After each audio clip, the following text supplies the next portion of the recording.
Hello everyone, hola a todos. Voy a hacer una breve explicación de la guía número 3. Los ejes temáticos de la guía número 3 son las preguntas con WH nuevamente y el modo imperativo. Entonces, en la parte 1 nos pide que asignemos los títulos a cada uno de los párrafos según el tema que abordan. Acá podremos observar en la guía que aparecen A, B, C y D. Y aquí tenemos 1, 2, 3, 4 párrafos. 4 títulos, 4 párrafos. Observamos detenidamente cuál es la temática de cada párrafo y ajustamos el título que corresponda.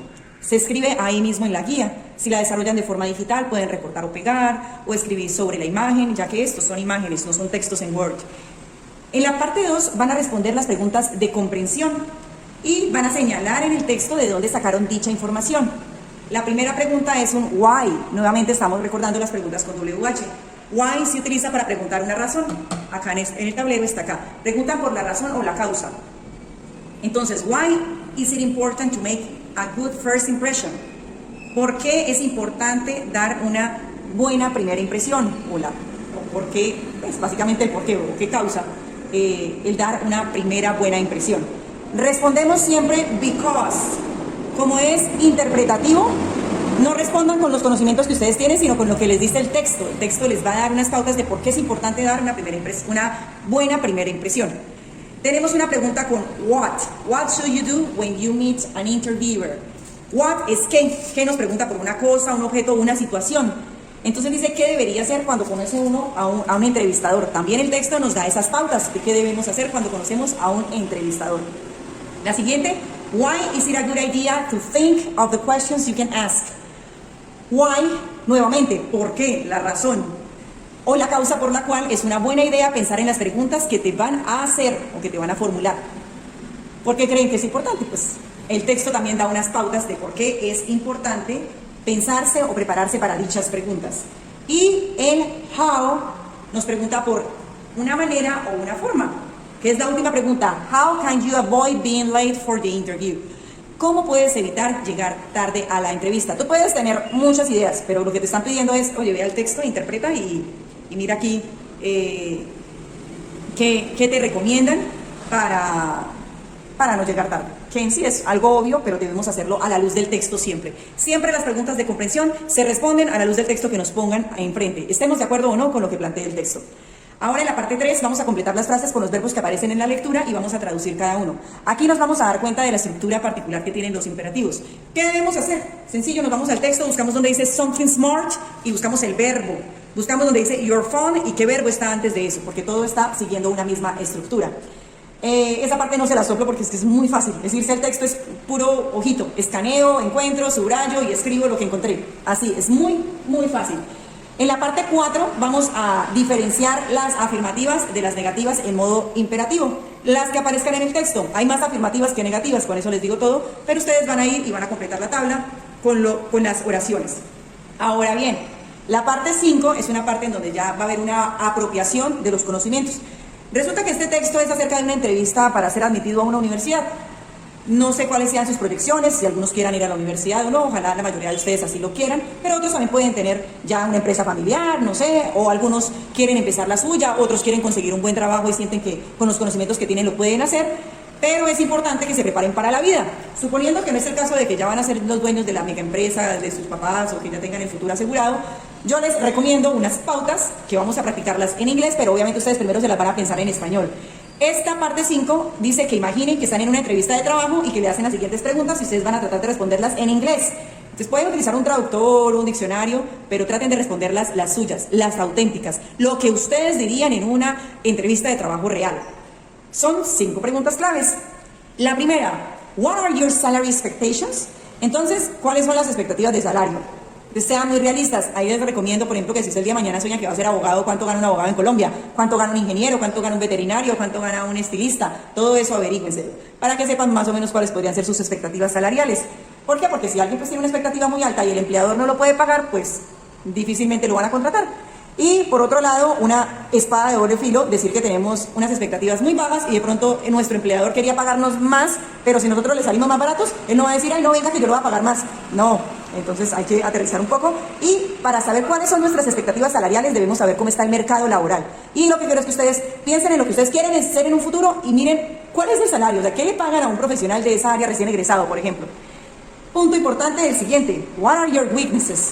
Weaknesses means debilidades, nuestras debilidades.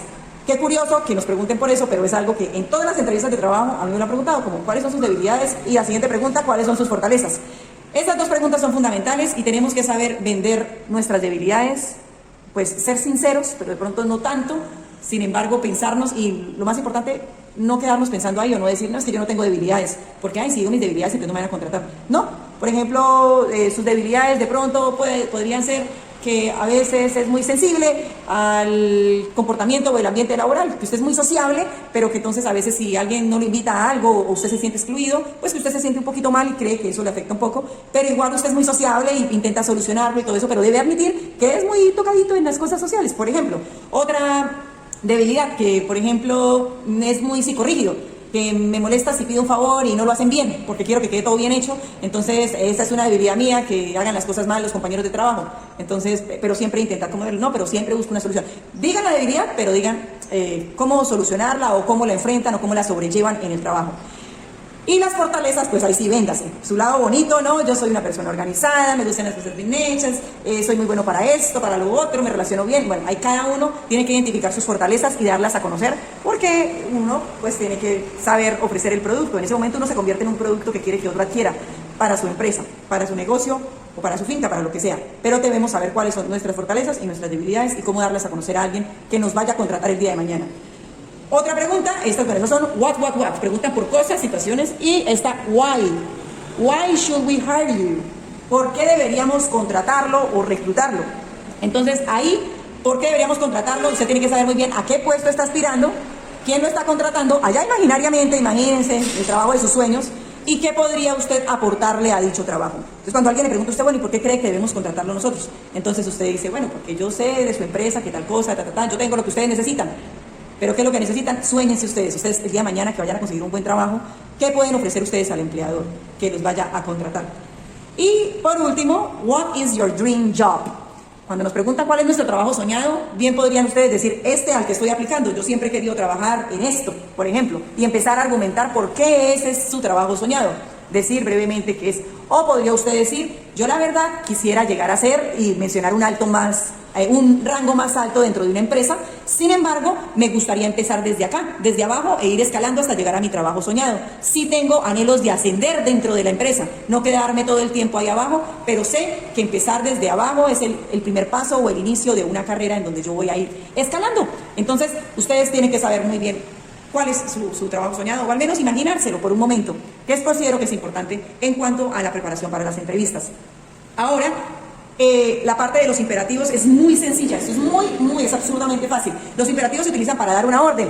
Los primeros imperativos que ustedes aprenden es stand up, sit down, open your booth, open the door, close the door. Entonces todos esos imperativos, la de raise your hand y todo el cuento, esos son imperativos para dar órdenes. En este caso los imperativos se utilizan para dar una recomendación con firmeza. Aquí alguien lo que está haciendo es botando recomendaciones diciéndole, oiga, pilas, haga esto, no haga esto, una cosa a la otra. Cuando yo le digo a un estudiante o a algún amigo, uy, usted no vaya a hacer eso, no, ni se le ocurra, más bien llegue y haga tal cosa. Entonces yo estoy dándole una recomendación, le estoy dando una orden, pero pues en sí no es una orden. No estoy diciendo, oiga, le ordeno que vaya y haga eso. No, estoy haciendo una recomendación con mucha firmeza, y ahí también se puede utilizar el modo imperativo. O para pedir un favor. Por ejemplo, si en el salón de clase yo digo, close the door, please, cierra la puerta, por favor. Si añado la palabra please, como muestro acá, pues estaré haciendo pidiendo un favor, ¿listo? Entonces, el modo imperativo se utiliza para eso. En una oración normal, acá pongo una oración normal. En una oración normal tenemos sujeto, verbo, complemento, para las afirmativas. Para la negativa tenemos sujeto. Para el modo imperativo es derivado del presente simple. Entonces, este es el auxiliar do not del presente simple. Sujeto, negación, verbo y complemento. Sujeto, negación con do, verbo y complemento. Acá tenemos un ejemplo de una oración normal en presente simple. Este es contacto visual, eye contact. Dice, yo hago contacto visual, dice la oración afirmativa. I make eye contact. En negativa, I don't make eye contact. Yo no hago contacto visual. Siguiente, imperativo, la flechita nos manda para acá. Este grupo están en imperativo. ¿Qué pasa? El sujeto, Shaolin Pingüín, desaparece. No tenemos sujeto en las oraciones imperativas. Tácitamente, invisiblemente, llamémoslo así, Se supone que el sujeto es la persona a la que yo le doy la orden, que en este caso sería usted. Entonces yo hablo, yo doy una orden y la orden se la doy a usted o a ustedes, si es que es plural, pero es a la segunda persona. Entonces, tácitamente se supone que quien da la orden, si yo estoy recibiendo la orden, pues soy yo quien la recibe. Si yo le estoy dando, pues es usted. Pero yo no voy a dar órdenes para terceras personas. Ahí ya sería como que, Carlos, vaya, dígale a María que yo mandé a decir, y no, el modo imperativo no funciona así. Son directas, directas. Quien habla y quien la recibe. ¿Listo? Y quien la recibe la escucha de quien la da. Así, nada de razoneros. Entonces, se sobreentiende que siempre que alguien emite una oración imperativa, le está hablando a usted o a ustedes. Y es verbo complemento. Si es negativa, utiliza do, not, verbo complemento. Y aquí está. Si yo le digo a usted, make eye contact, les estoy diciendo, hagan contacto visual. Si yo les digo, don't make eye contact, digo, no hagan contacto visual. Si le estoy hablando a ustedes. Si le estoy hablando a una sola persona, le puedo decir, haga contacto visual o no haga contacto visual. Si tengo más confianza con la persona, la puedo tutear y decirle, haz contacto visual o no hagas contacto visual. Pero siempre va a ser una instrucción, una orden, o en este caso una recomendación con firmeza. A eso se refieren. Entonces, ustedes van a encontrar oraciones que no siguen el patrón normal de sujeto, verbo, complemento. Todas aquellas oraciones en donde ustedes no puedan identificar un sujeto son oraciones imperativas. Y acá ustedes se van a ir dando cuenta cómo funcionan en toda esta parte. Es una parte receptiva, no se les va a pedir hacer recomendaciones. En la parte productiva lo que se les va a solicitar son las preguntas. Todo esto es de ver, identificar. Solo van a identificar y a comprender. Y acá sí se van a preparar un poquito para la vida y yo quiero ver más o menos cómo está su nivel de inglés para hacer esas cositas. Es una guía muy corta, la pueden resolver ahí mismo. Esto sí tendrían que responderlo aparte, la parte 2 y la parte 5 la responden aparte. Y les deseo éxitos. Bye bye, see you next time.